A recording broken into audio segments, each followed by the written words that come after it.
You got it? Yeah, come on.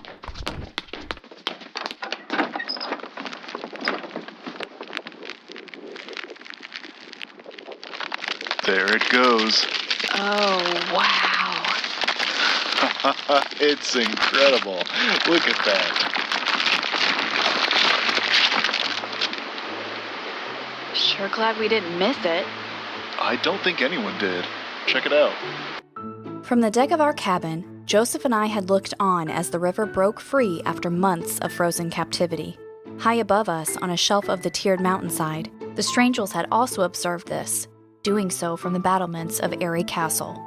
Those who called this place home had hurried to lay eyes on the spectacle, and since my husband and I are now counted among the populace of winged people, it was important that the pair of us also bear witness. The temperature had been on a noticeable upswing as of late, driving away first the snow and now the ice. The last holdout was this waterway that weaves itself through the entire mountain chain. The natives consider the thawing of the river the official end of winter and the beginning of spring. That's why everyone had dropped what they were doing to watch. It was a big deal to them. As you just heard my husband say, it was incredible. Probably more so to Joseph and I than to the Strangels. Not only was this our first time to see it, but our cabin stood right on the shore of the river. Stood on stilted legs, no less, giving us the best possible vantage. But it was more than just a wondrous sight to behold. The river's release was also a sign to the Strangels, a sign to celebrate their new year. There was to be a feast, music, and dancing in the castle. Ooh, it was party time. This is the Endless Elsewhere podcast, Chapter 21, The Fresh Start. Before we boogie down, listener, let me catch you up on some things. When May had warned us last season that the winters here are especially harsh, she had not been exaggerating. As such, everyone stays local during the cold months. Travel outside of the realm is difficult, even dangerous for afflighted people, so as policy, they don't even attempt it. Imagine having a pair of wings on your back, whether you can fly with them or merely glide, and being able to do neither. Being confined as they were, for as long as they were, resulted in a general melancholy that seemed to afflict them all. And apparently, it happens every year. It was the Strangel version of seasonal affective disorder, I guess. Or, to borrow another human term, maybe a more accurate one, the whole lot of them had a bad case of cabin fever. They just couldn't wait to spread their wings and take to the air once more. Having an outsider's perspective, I believe that, come springtime, they celebrate this return to the sky as much as they do their new year. My husband and I, on the other hand, were unbothered by the wintertime restrictions. When first we'd been brought to this realm, as prisoners, you'll recall, the pair of us were here only briefly before we were sent off on a long, grueling journey. So staying put for a while was just fine with us, especially since we had a cozy little cabin with a warm fireplace and a comfortable bed. But we weren't on vacation. Not even close. As members of their community now, Joseph and I were expected to contribute. We were happy to do so and accepted whatever menial tasks the Strangels assigned to us.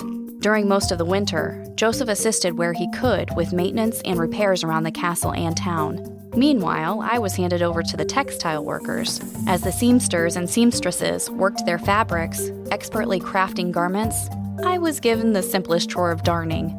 So while my husband was out patching up cracks, I was sewing shut rips. We both gave it our best effort, and all things considered, the pair of us took to our new life pretty well. Even still, for a couple of modern earthlings, it's been an adjustment. Mostly for the better, though. The air and the food are fresh, uncontaminated. You know, the way air and food are supposed to be. So Joseph and I are maybe the healthiest we've ever been in our lives. Not to mention that pretty much everything requires some form of manual labor. So our exercise is more or less constant.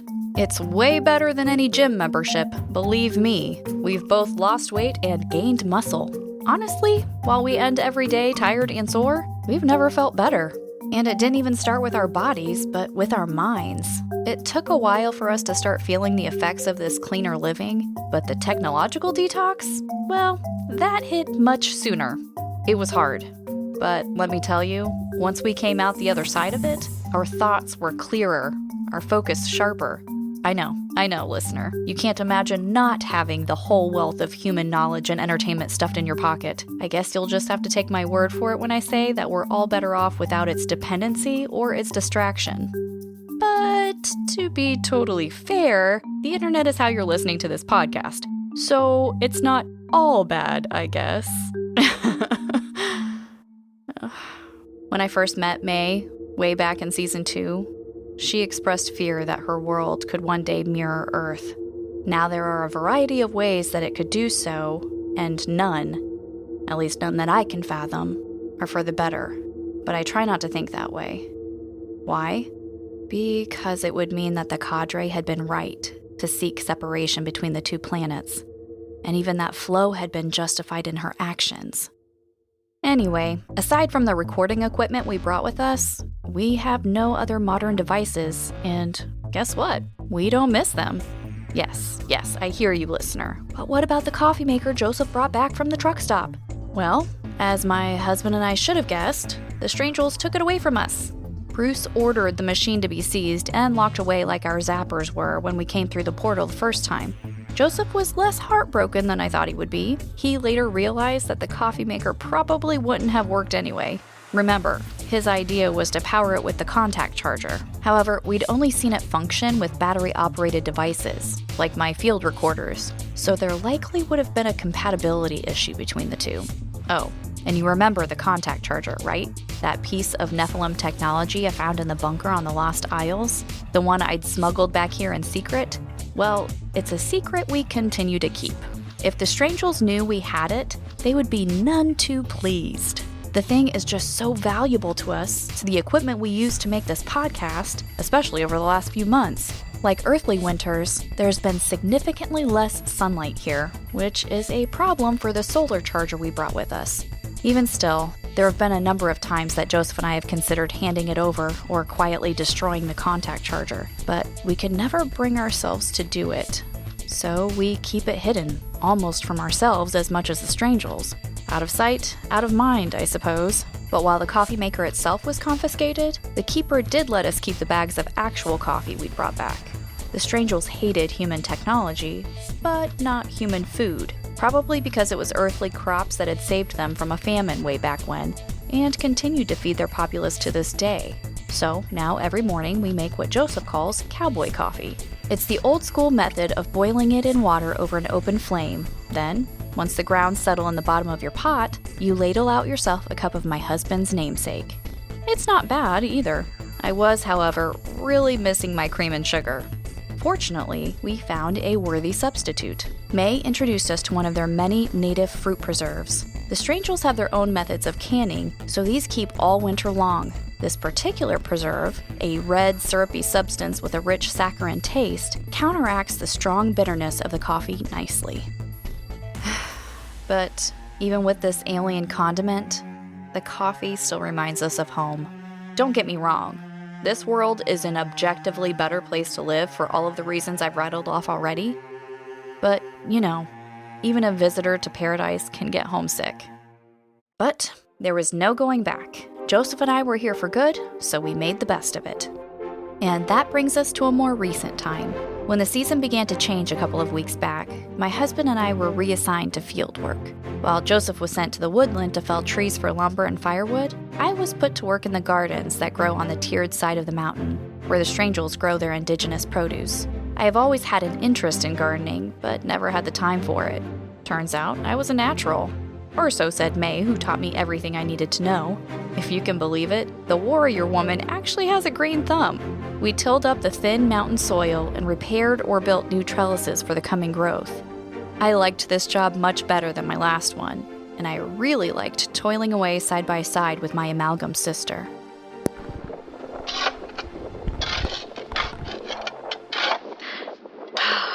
I think I sew seeds better than I do clothes. Oh, you brought the recording machine. Why?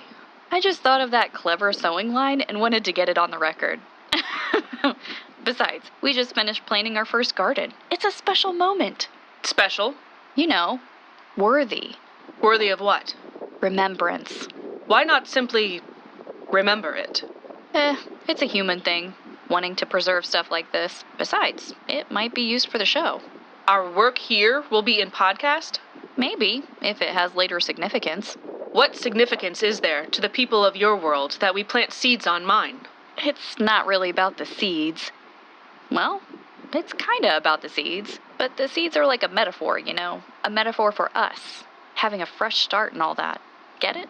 No, but I suppose that it is yet another human thing. Hey, I just realized something. You've never actually heard yourself in any of my recordings, have you? I paused and rewound a bit, then played back our conversation for May.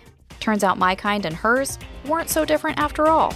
That is not how I sound. Your vile machine has altered, corrupted my voice. Give it here so that I may destroy it. Everyone hates the sound of their own voice, May. Believe me, you sound great. Never again do I wish to hear one of your recordings, Lindsay.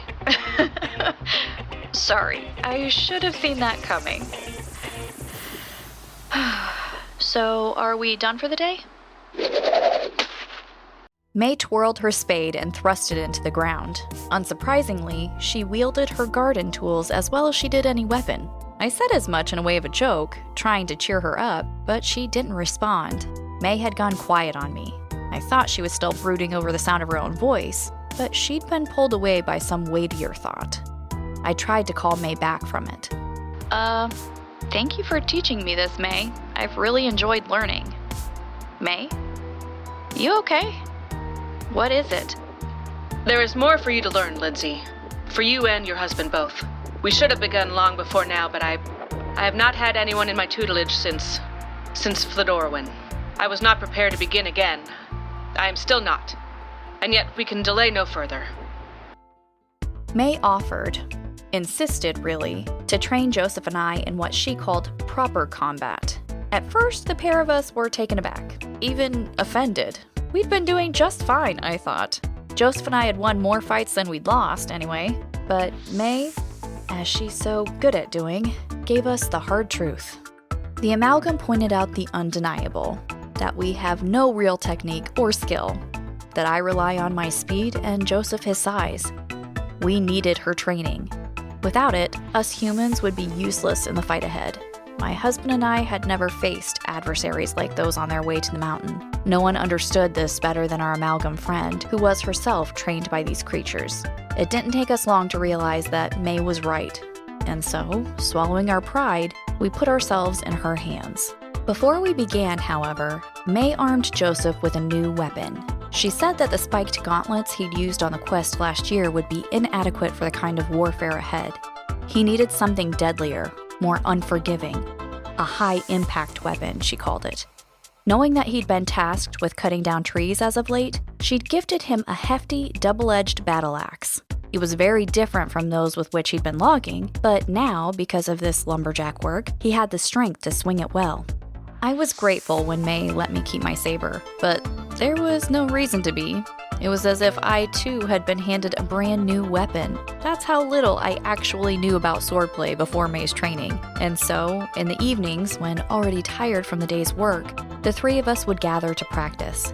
As May had said, we should have begun long before now, so our lessons were accelerated. Joseph and I did our best to keep up with the amalgam, but it was a challenge. Good teachers make good students, however, and May was very good. She soon had her pupils feeling pretty confident about their progress. Again!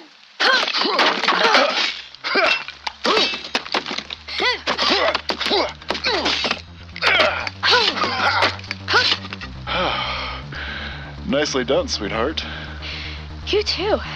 You're getting pretty good with that thing. Whew, thanks. I'd still prefer a sling and a stone. You know, if it's a bunch of Goliaths on their way here. Yeah, but I don't think we're gonna change their minds about that. Again! Faster now!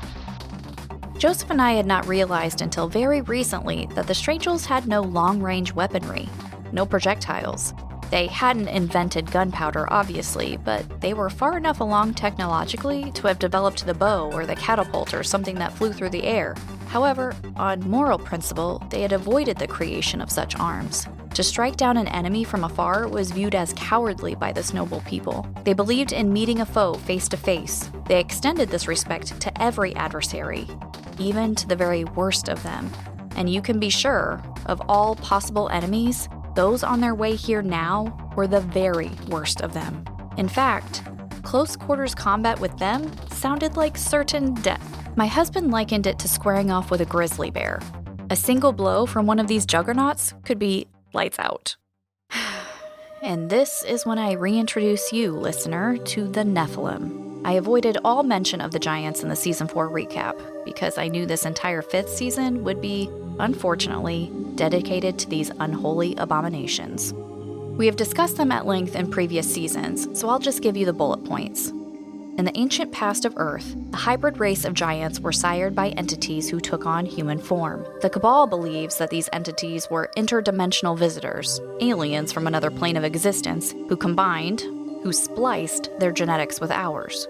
My husband, however, believes it was the work of fallen angels who impregnated women the old-fashioned way. These hybrids were imbued with tremendous size and strength, as well as an astounding intellect and even telepathic abilities.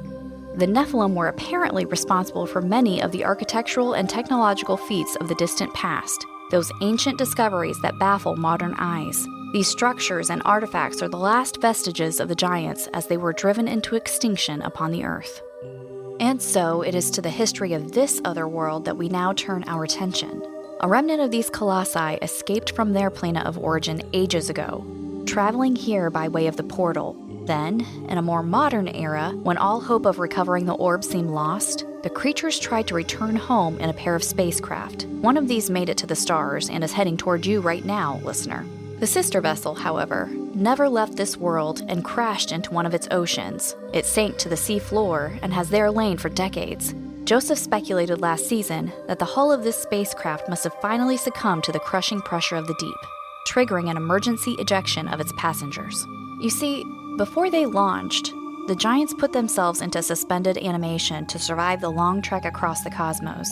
This means that the vessels were fully automated. It would have been this system that evacuated their stasis pods at the first sign of danger.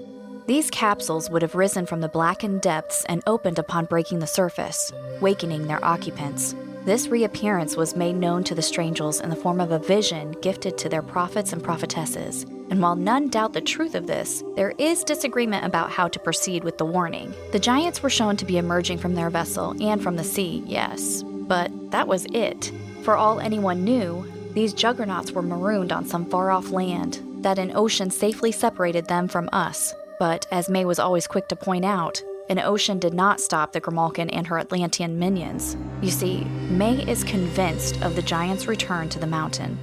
If you don't recall previous conversations about all this, that's totally fine. As always, I'll give you a quick refresher. So, when the Nephilim first came to this world, they befriended, then betrayed, the natives, attempting to conquer them. However, the giants, their human subjects, and those Strangels they were able to mislead were thwarted.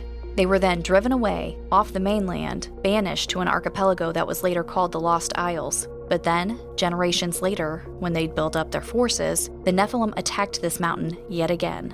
You see the pattern here. And third time's the charm, right? At least our Amalgam friend thought so. For as outspoken as she was, May did not persuade many, as Bruce was just as busy downplaying the danger. The Keeper was trying to maintain the calm.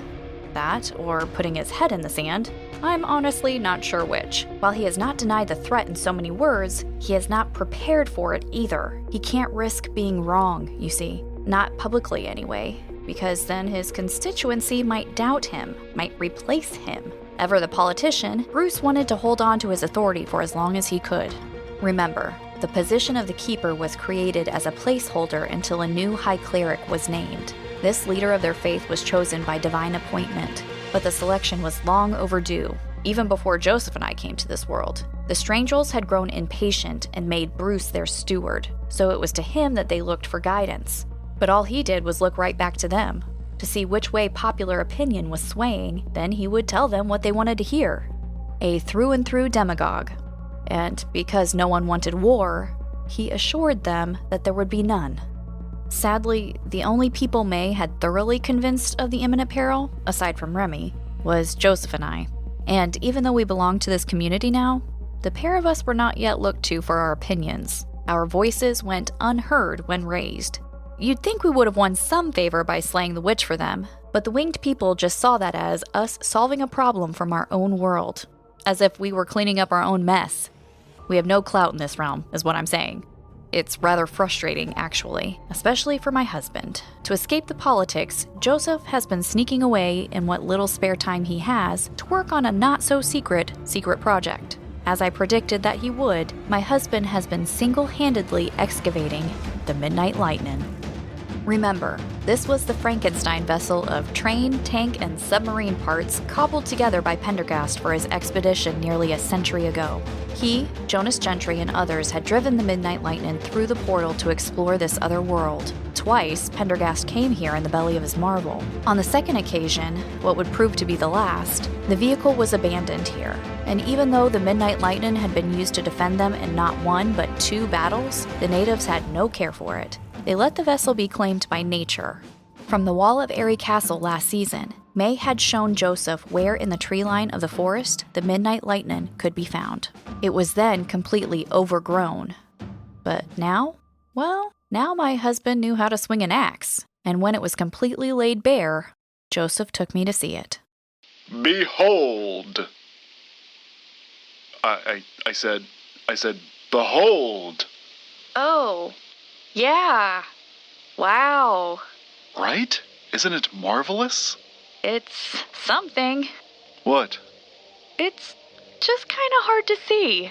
What do you mean? I've cleared away all the... Look! Just look! No, yeah, I see it, but I also don't see it. You know what I mean? You can tell that it was a train, though, right? And the tank treads under each car? I know they're like half buried, but you should still be able to... Right? Right? Yeah, sorta. And the submarine hull that armors the whole thing, you can... No, nothing at all? Afraid not. It just looks like huge heaps of rusted metal to you, doesn't it? Sorry, yeah. I'm trying to picture it, I am. But, I didn't read the books. I just don't have a frame of reference.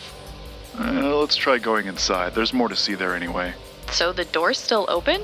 No, but there's a break in the back where the last couple of cars were separated from the rest. We can get in through there. Is it safe? Safe enough. You're disappointed. With my reaction.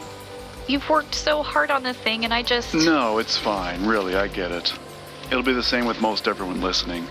Heck, even the strangers don't care about this thing. I can't expect anyone else to. Oh, sweetheart, now I feel even worse. It's okay, don't worry about it. Alright, here we are. Let me go first. Give me your hand.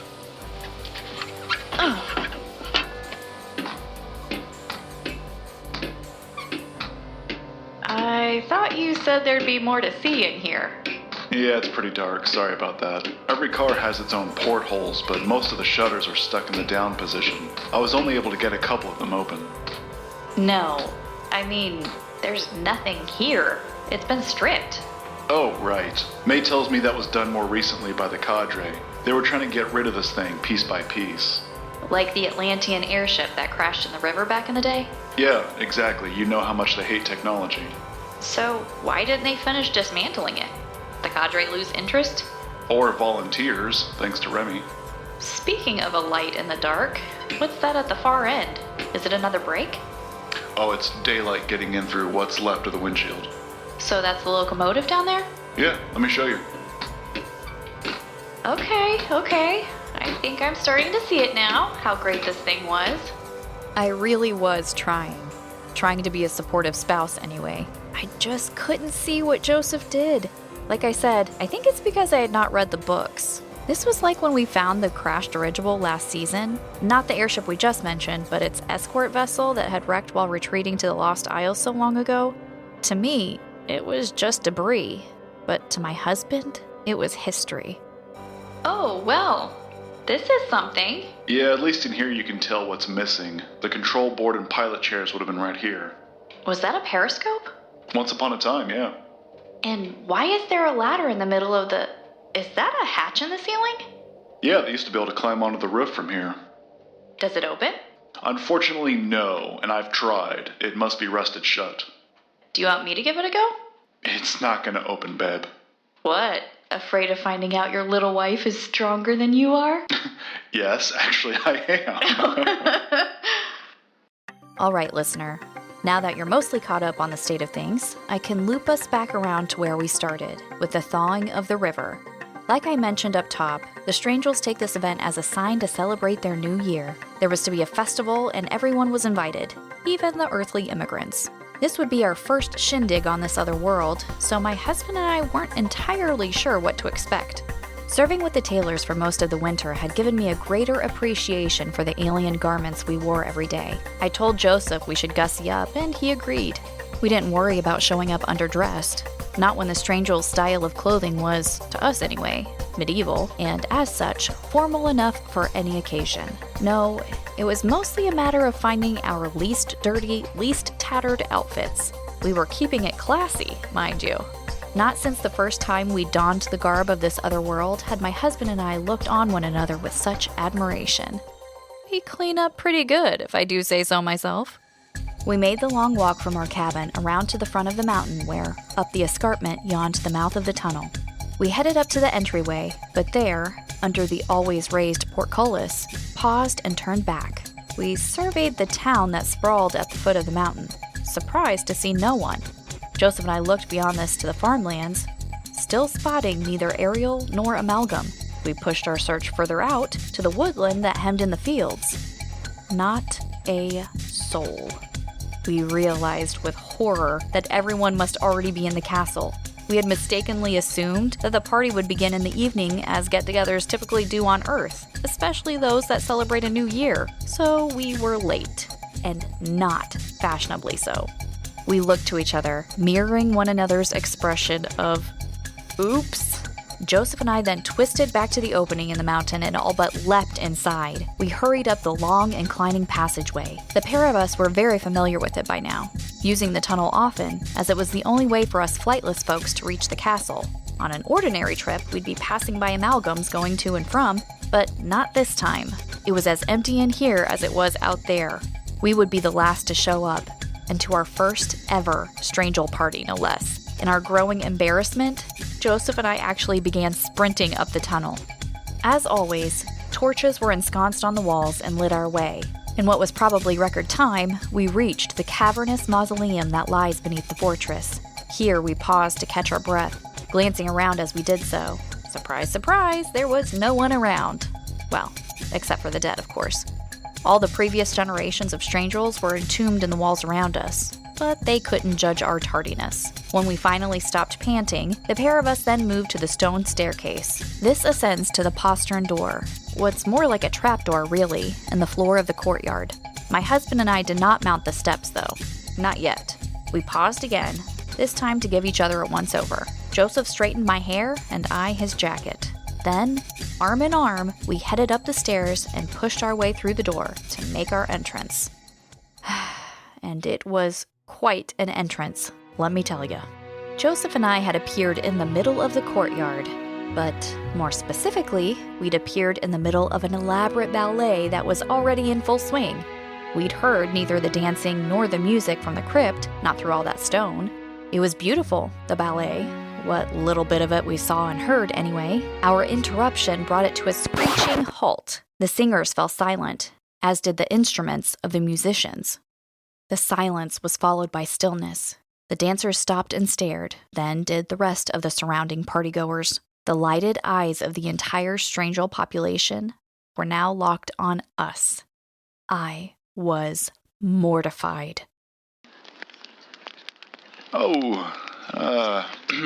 Sorry everybody. We're late. Let's just go. No, this is our party too. We've already ruined it. Come on. We can fix this.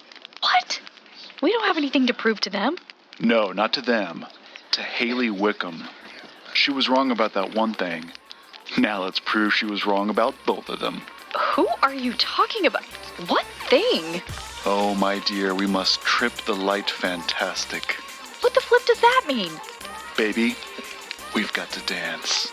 Absolutely not. We can't. He didn't give me an option. Joseph pulled me against him and forced us into some kind of ridiculous waltz. It was the most humiliating moment of my life. Everyone in the castle just stared at these idiots from Earth stumbling around. They probably thought we were making a mockery of their celebration. I was sure they were going to collectively change their minds about us living here and banish the two of us after this display. But wouldn't you know, it actually worked. I heard the music start up again and saw the Strangels resume their ballet. They twirled and flitted around Joseph and I, often taking to the air to continue or complete one of their fanciful moves. It was stunning. I glanced up to my husband for his reaction, but he wasn't looking at them. He was looking at me. Only me. As far as he was concerned, the pair of us were the only ones in the castle, and we danced as such for what remained of the song. When the ballad ended, we stepped off the dance floor, finding a place near the wall to linger and laugh at ourselves. As far as parties on alien planets go, this one was pretty good so far. We spotted May weaving through the crowd, making her way toward us. With the amalgam was Remy, her once, and now once again, aerial friend. They'd had a severe falling out when he joined the cadre, but because of the events of our quest last season, he'd quit the group. Not only had the cadre lost him as a member, but he'd then robbed them of many more. Remy had once been the mouthpiece of this faction, but with his renouncement of their beliefs, the Ariel had actually won back many of those he'd previously persuaded to their ideology. In fact, he'd shifted the numbers substantially enough that Gentry's banishment was recently overturned in a community-wide referendum. The man and his family were now free to come home, thanks largely to Remy. But it had come at a personal cost. Remy was regarded as a traitor to the cause by what remained of the cadre, all of whom, of course, were in attendance tonight. His enemies were easy enough to spot. They all turned to stare glowing daggers at him as he walked with May across the courtyard to join us. Remy had been ignoring them all, giving his attention instead to Joseph and I. He had apparently been doing so since our grand entrance. That was, difficult to watch. Our dancing, you mean? You should have joined us out there, Remy. I cannot dance. Neither can we. Didn't stop us. Next time. Perhaps. I should have said that while Remy was May's friend again, he was now ours as well. He had picked up English during his time on Earth, but sworn off the language while in the grip of the cadre. But now, free of them, he spoke it more often, and so his use of it had improved. It was one of many ways that he demonstrated his solidarity with the earthly immigrants. Also, like us, the Ariel had made an effort for the party, tying back his long dark hair and donning his best tunic. May, on the other hand, had clearly made zero attempt. She'd thrown on whatever gown she had lying around and let the wind do what it liked with her tousled red tresses. And yet, somehow, in that incredibly annoying way of hers, she still looked absolutely gorgeous. My amalgam sister was the belle of the ball, and she couldn't have cared less. In fact, she looked on the proceedings with contempt, even disgust. What's wrong, May? We sing when we ought to save our voices for the war cry. We dance when we ought to save our steps for the march. We eat when we ought to save our taste for victory alone. All right, party pooper. Jeez. No matter. Once this revelry has ended, we are free to depart. So we're finally off to find Gentry then. Yes, tomorrow. Tomorrow? We ride out at sunup. Meet me at the stables. I will have the manticores ready. Not wasting a moment, are we? We haven't a moment to waste, Lindsay. Maevalesse, wouldn't it be faster to just send a couple of the aerials to the coast, to this peninsula? They could probably fly there in half the time it would take us to ride. I considered this. However, Gentry and his household have been in the protection of the aquatics for some time now. The sudden appearance of aerials in the sky may be met with hostility. You're trying to avoid a misunderstanding and possible violence. Right. You haven't talked to Gentry and company in a long while. So for all they know, the cadre had taken over and were coming to attack. Indeed. But even if an aerial emissary were to meet safely with him, Gentry may regard their invitation to return as a trap. There are a number of scenarios in which this could go poorly. We must avoid them all. So it's best if Gentry sees a friendly face. I get what you're saying. He will know that I speak true. Plus, you have been asking to meet the man since you first stepped into our world, Joseph. I assumed that you would want to. Yeah, totally. I'm up for another road trip. Yes. Good to travel again. Look at that, even Rhemigrayne is pumped for it. Remy was, in fact, pumped for the journey. He couldn't wait to get out of here, and I didn't blame him. Like I said earlier, the Strangels had cabin fever, but it was more than that for him. It wasn't just the realm he wished to be free of, but all of his detractors as well. It was an uncomfortable weight to burden, especially in so small a community, which felt even smaller during the winter. Shut in as they were, avoiding one another was nearly impossible. So, yeah, Remy had been looking forward to spring more than anyone, and now it was finally here. I smiled, happy that he'd find some relief outside of this place. I looked to May, who was looking at Remy. She was frowning. Then I was frowning. Something was wrong. Rhemigrayne, we need to speak. I need you to... Haha, c'est pas ça. Caminasa di pas. Conjondo vofaz die. May was interrupted by a newcomer who injected himself into our conversation. To be fair, he did so more with urgency than with rudeness, but there was nothing critical about what he said. He was just a man used to being heard. This was Bruce. Brusivaal, if you have time for all those extra syllables. Joseph and I hadn't had much interaction with him since we first came here. You know, when he'd judged us to be trespassers and sentenced us to banishment. That can make things awkward.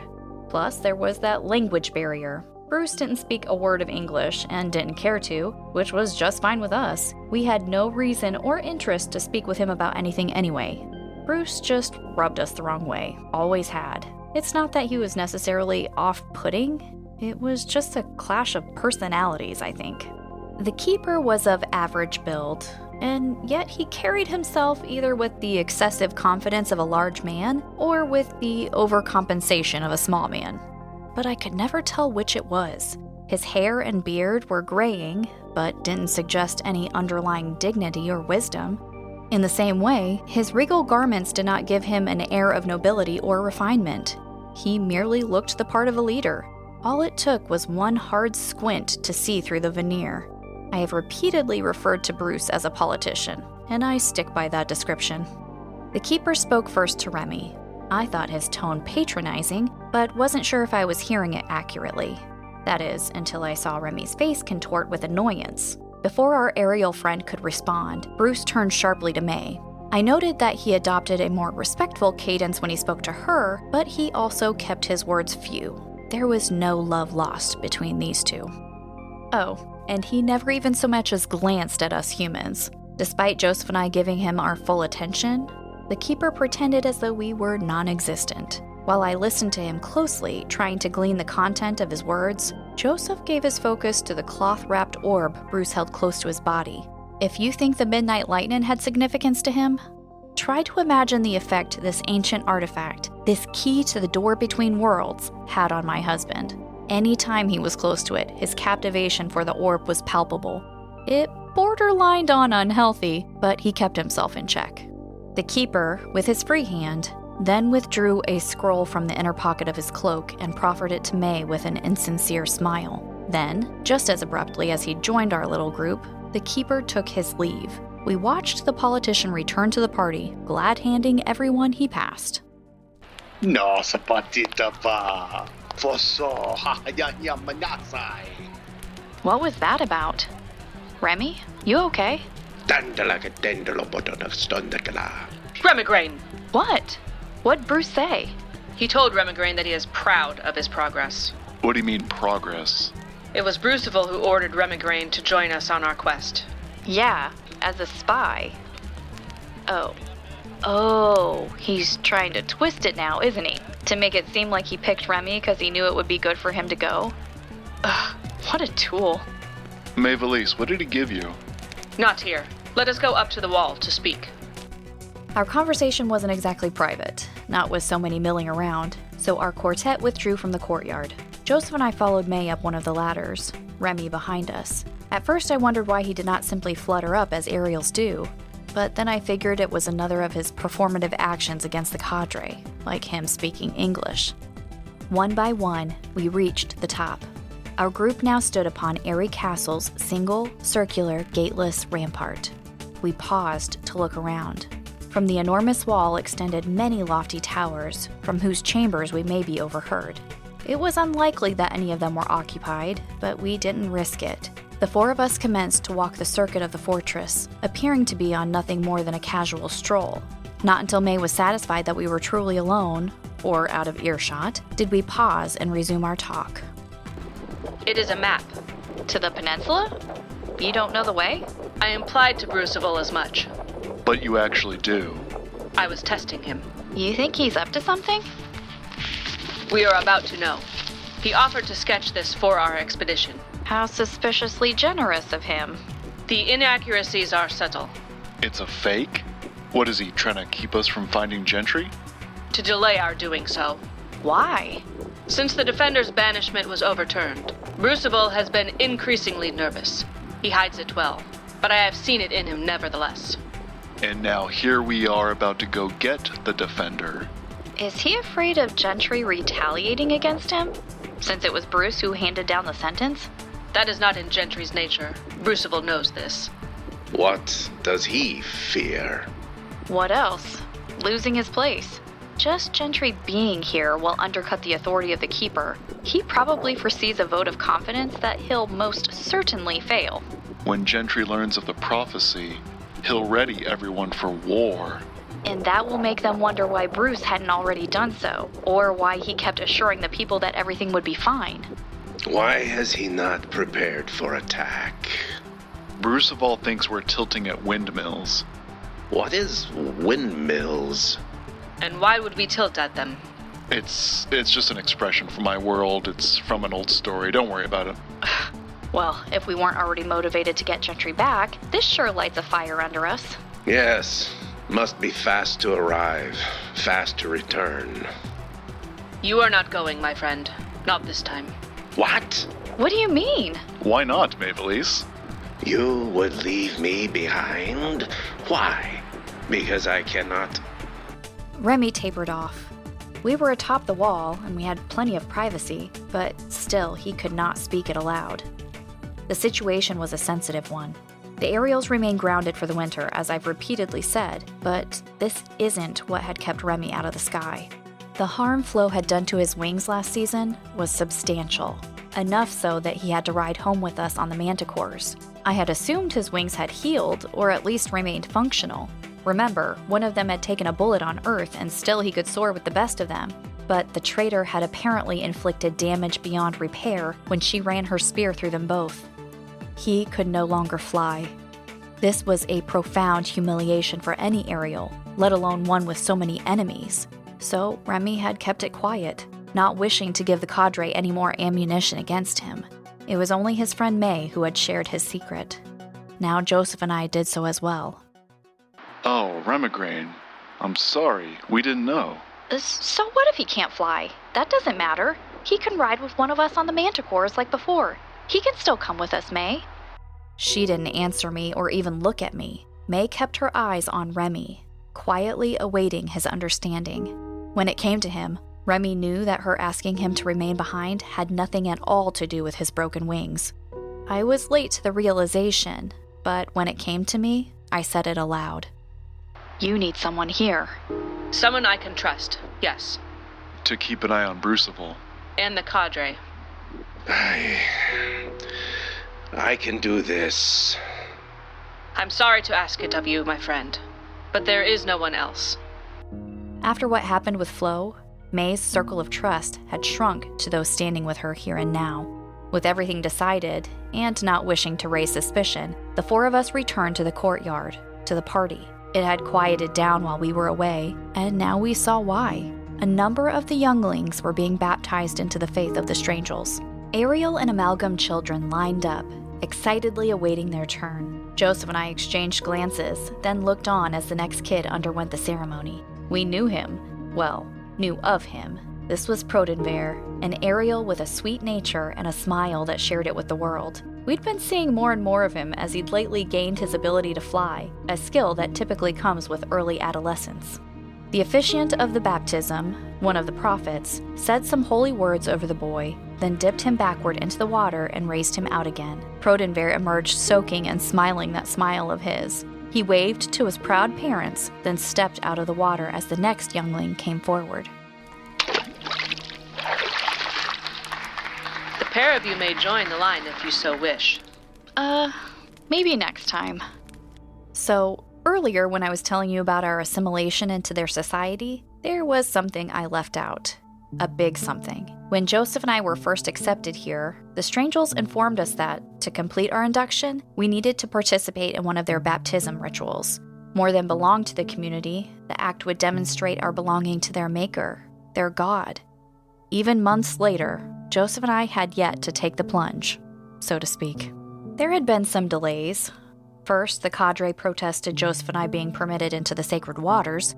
No surprise there. But then winter came and froze the fountain solid as it had the river, so that tabled the issue for months. But now, even with the cadre weakened and the ice thawed, Joseph and I refrained. The opportunity stood open to us, but we left it untaken. It just didn't feel like the right time. I know that sounds like a cop-out, a dodge, but it's honestly how we felt. We were nervous, even afraid. To the Strangels, this is the most important commitment of this life or the next. It meant that your body would be placed inside of this holy mountain upon death, while your spirit ascended beyond the peak of it to join the Creator in the heavenly hereafter. So, yeah, they didn't take this lightly, and neither did we. If you remember, their baptismal fountain is one of two in Airy Castle. Both stand in the courtyard, but only one is out in the open, its water free to all. The other, the limpid font, is enclosed inside of a locked temple, its water forbidden to all. We discussed this at length last season, but as a quick brush-up, to be submerged in the waters of the limpid font is to re-emerge in the spirit realm. I have in the past described this as a power akin to Grindel's, but now I understand his to be an adulterated version of it. His ability is an aberration. The Traveler had found a cheat code, if you will, to escape our physical reality. Speaking of last season, the Grimalkin, who'd been in Grindel's company for a time, had developed a desire for his power. So when Flo promised it to her, the witch jumped at the chance. But the Ariel had duped and betrayed the sorceress as much as her own friends. Flo had only used her and planned to dispatch the witch herself when her purpose was served. But even if the Grimalkin had eluded Flo or proven too strong to overcome, the witch would not have reached the limpid font. You see, Flo knew something the witch didn't, that inside the temple, wielding a flaming sword, an angelic guardian now stood ready to cut down anyone who came forward. This contingency was a part of Flo's master plan, a failsafe if something went wrong. She'd thought of everything. Well, almost everything. Flo hadn't counted on a couple of meddlesome earthlings coming along to spoil her scheme. But anyway, all of that is to say, when it comes to baptisms in this other world, the stakes couldn't be higher. So you can understand why my husband and I were dragging our feet about it. But to be fair, we were never really pressured as much as we were encouraged to undertake the ceremony, as it had to be of our own free will, our own choice. But May did like to nudge us. As you said, Lindsay, a fresh start.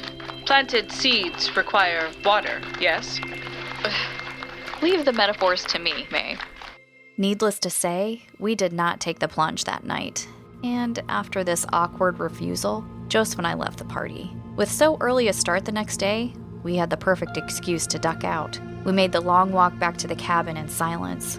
When we'd mounted the deck, the pair of us took only one step toward the door before pausing. We peered back up the tiered mountainside, past Airy Castle, all the way to the clouded peak. When our eyes came back down from the mountain, Joseph and I exchanged uneasy looks. Had we made a mistake? Both of us felt something when we looked to the mountaintop. We had since our first day in this new world, and both of us had experienced some kind of intervention during our battle with the Grimalkin. We'd cried out and been heard. Now the call was made to us, but we weren't answering. Joseph and I didn't talk about it as we should have. We just went inside and tried to sleep. I'll let you guess how well that went. My husband and I met the new day slowly, groggily, and only after oversleeping. The coffee helped, but it never replaces proper rest. Since a quest awaited, it felt appropriate to assemble our attire from the last one. After all, they were field-tested now. So we set aside our party clothes and got out our adventure ones. I slipped into my leggings, then pulled the dress over me, the backless one with the pockets. Once I donned my jacket, I shouldered the harness over top it. This held my saber and field recorder, the two things I couldn't live without. Meanwhile, Joseph dressed himself in the hand-me-downs of Jonas Gentry. Remember, the Strangels had given my husband these clothes as they were tailored specifically for a man of Earth, and a tall one at that. We'd been told on numerous occasions that Joseph shares not only a similar build to this man, but in appearance as well, albeit a younger one. Then he and I laced up our boots. When the Strangels outfitted us last season, my husband and I had opted to keep our own footwear. The soles were thinning now. With all the walking and hard labor, it was no surprise they were wearing out, but our boots had at least one more adventure in them. Knowing we wouldn't be back for a while, Joseph snuffed out the fire completely. While he did that, I stowed the odds and ends, even checked on the contact charger as if the thing had been moved from its hiding place. Which, of course, it hadn't. The cabin was now ready for a prolonged absence. There was no time for last looks, though. The pair of us were running late. We were in such a rush that my husband almost left his battle axe behind, in the same way he might have forgotten his phone or wallet in our old life. Even still, for as hurried as we were, when the pair of us stepped out, we came to a sudden stop. A huge shock awaited us beyond our front door. The river had expanded over the edge of the shore and was nearly up to the stilted legs of our cabin now. Joseph called it a freshet. That's one of his $5 words for when snow and ice melt, causing a river to flood. In what was once the shallow edge of the waterway, the partitions were barely visible now. That's how high the water level had grown. I was suddenly afraid for our home and did not want to leave it. Joseph assured me this must be an annual occurrence, and it's why the cabin had the elevated design that it did. The stilts upon which our home stood would keep it safely above the floodwaters as it did every year. But still, something was off. I felt uneasy, even threatened, when I looked to the river. It had never made me feel this way before. But then I'd never seen the river like this. I couldn't dwell on it any longer. We were so late. May was gonna kill us. We climbed down the ladder, unable to avoid a half soaking at the bottom of it. Joseph and I trudged away from the flooded shore, irritated with every soggy step we put forward. We made the hike quickly, consciously avoiding any upward glances to the peak. We rounded the base of the mountain, then likewise rounded the mass grave, that band of dead soil where no one ever steps. Then the pair of us strode into town. It was still empty, or appeared to be. Everyone was home now, but sleeping in after a long night of celebration in the castle. So we stayed quiet as we walked the dirt roadway to the stables, where we knew our friend was growing increasingly impatient. May had been productive with the extra time we'd afforded her. Not only were the 3 manticores saddled, but all of our provisions were now stowed upon them. The only thing left to throw upon the animals were their riders. This is becoming a habit with you two. Sorry we're late. Did you even sleep, May? Let us go. I asked because May was wearing the same gown from the night before. I almost missed it under her hauberk, that coat of chainmail she wore on our last quest. And her avoiding my question told me that she'd taken even less rest than Joseph and I. May didn't look it, though, not as she slung herself atop Gootslandir, aka Guts. The animal snorted indignantly at Joseph and I for making him wait. The Strangels weren't the only ones who'd been cooped up all winter. The manticores, too, were now ready for some freedom. We had apologized to May, but then jokingly did so to the manticores as we came forward. At our approach, Lomray and Jellybean crouched down for us to climb atop them. Before doing so, my husband found a place on his saddle to strap the axe. Once we were situated, my husband and I took up the reins of the massive, lion-like creatures.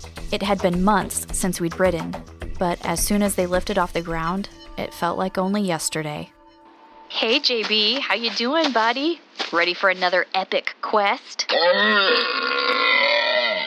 That's my boy. There were no stable hands present, but May had arranged for Remy to help us out. He then appeared at the far end of the paddock where the gate was situated in the fence. The Ariel threw it wide and bowed his head in a prayer of protection as we rode past him. I would have stopped to greet him, even began to do so, but quickly realized that he did not wish it. Remy desperately wanted to go with us still, and our pausing would only worsen that desire. So we departed from the stockade without a word. Once the manticores were outside the fence, we lined them up, Jellybean following Lomray, and Lomray following Guts. Our little cavalcade made its way from the sleeping town to the furrowed farmlands.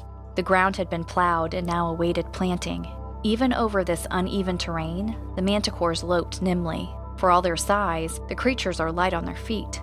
It's not merely their natural grace that makes the ride smooth, however. In a more figurative sense, it is the trust between rider and ridden that makes for a smooth ride. Hopefully the listener remembers all the time we dedicated to the manticores last season, when we were forever bonded to these highly intelligent, highly intuitive creatures. Then it was into the woodland by way of the tree tunnel that, like the one in the mountain, cut the only way through. When last we'd been this way, in the autumn, the local fauna had already begun their migrations, or hibernations, so we'd neither seen nor heard anything of them then or over the winter. But now with spring, the wildlife were returning, re-emerging, reclaiming their homes. Was it a majestic rebirth of the natural world? Sure, but it was also really loud.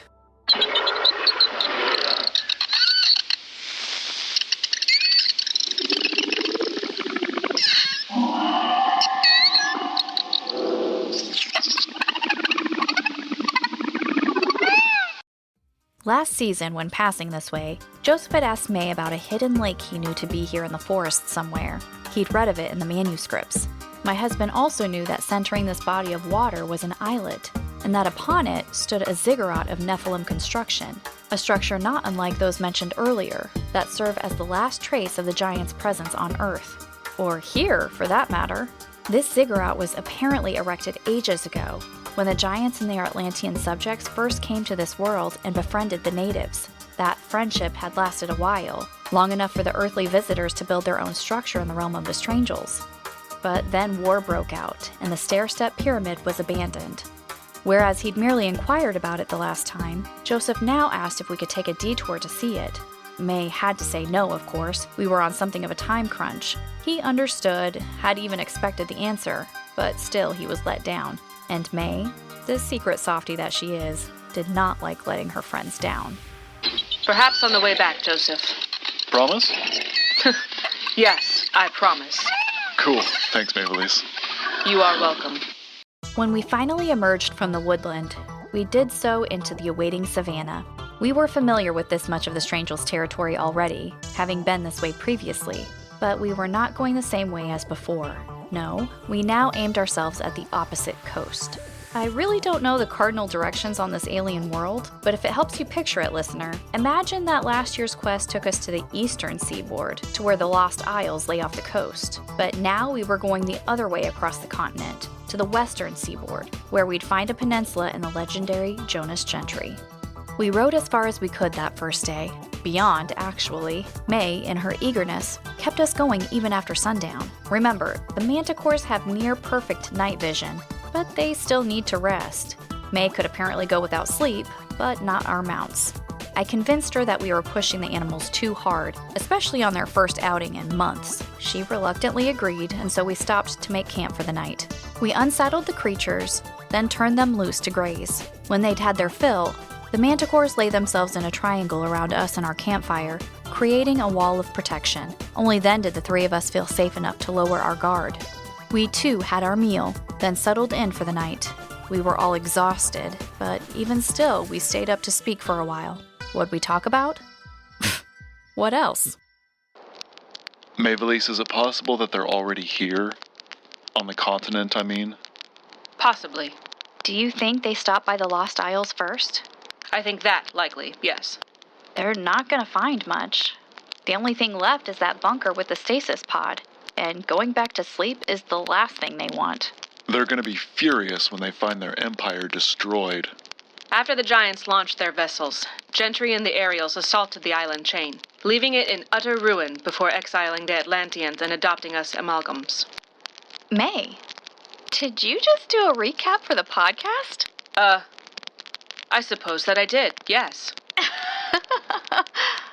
That gives us a fighting chance, yeah? What? What does? The Strangels made it a point to destroy all the Nephilim and Atlantean technology that they recovered. Right. They hate it worse than human tech.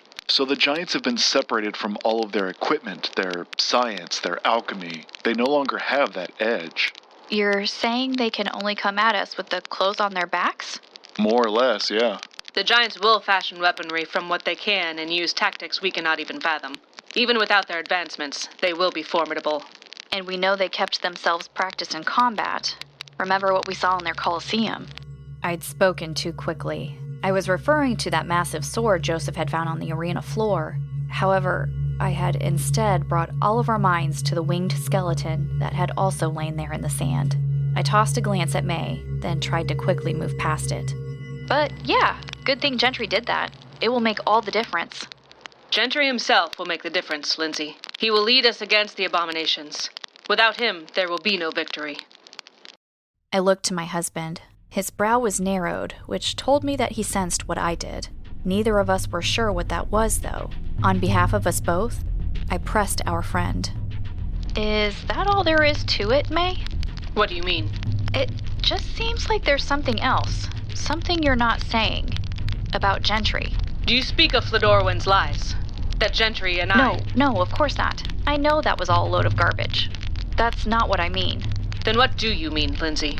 This. Our mission to go get the guy. It just feels like there's something more to it. For you, anyway. If I'm wrong, tell me. Perhaps there is another factor at play. What? The monsters will go to the mountain looking for him. Sorry, what's that now? They were thwarted in their escape. The giants will know that it was Gentry who is to blame for it. And it was, right? Right, Joseph? In part, yeah. According to the third book, it was technically Pendergast who brought down the second spacecraft, but Gentry was with him, helping. Okay, so they'll go looking for him. And I will ensure that they find him. Okay. That is why I am so eager to retrieve Jonas Gentry. He must be there waiting when they arrive. With him at the lead, we will meet the giants on the battlefield, and we will forever rid our world of this plague. You hate them. For what they did to you. For what they made you do. You want vengeance. You don't understand, Lindsay. They toiled for generations to build their vessels, to return home, to their world, to yours, only to reawaken still on mine. Their rage, their fury. You cannot imagine it, my friends. In our history, the giants have twice marched on the mountain. But this time will be different. They will come not to conquer, but to annihilate. They will not relent until there is no one left to slaughter. And then, once all the blood has been shed, they will set fire to the mountain, to the very footstool of the Maker. No, Lindsay, it is not I who seeks vengeance, but they. What was that? Probably not werewolves this time. May, could it be them? No, it is something else. How do you know? The manticores would be more agitated. They're all looking that direction. They see something. Come! Oh, wait, hang on. We didn't have the Manticore's night vision, but nor did we have time to fashion a proper torch, so my husband improvised. Joseph pulled on one of his gauntlets, then grabbed the end of a branch from our fire. With it upheld, he set off into the gloom, May and I following as he lit the way. There! Over there! It's a child. Wait, is that... Protenvaire! What happened to him? We have to stop the bleeding! I'm trying to, but I can't tell where it's coming from. He's covered in it. Put pressure here! Issue la fontaine.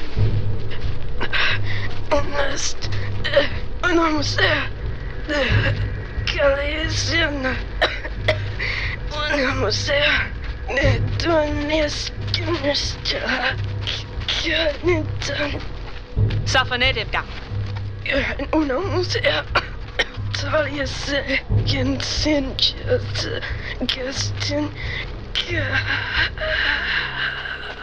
Hey kid, wake up. Come on, wake up. Is he? He has returned to the Maker. No! What happened? What did he say? He barely escaped. Escaped what? There was an attack. Just after we left. The abominations are there. Now. Oh, no. No. What do we do? What do we do, May? I don't... Do we turn back? I don't know. We can't just leave everybody back there. They need our help! But we cannot return without Gentry. We must have Gentry. Maevalesse, there's no time. The pair of you should go. I will continue on We need you, May. Your people need you. Now! But without Gentry, there will be no... Forget Gentry. But we cannot. Maevalesse, look at him. Look at Protenvaire. That's happening to everyone else. Yes. Yes, my friends. You are right. We must go back. I just hope we're not too late. We already are. The light in the boy's eyes went out, and Joseph gently closed them. Do good. Fight evil. Repeat. A slogan that's about to be put to its greatest test. I'm Lindsay Leck, and this is the Endless Elsewhere podcast.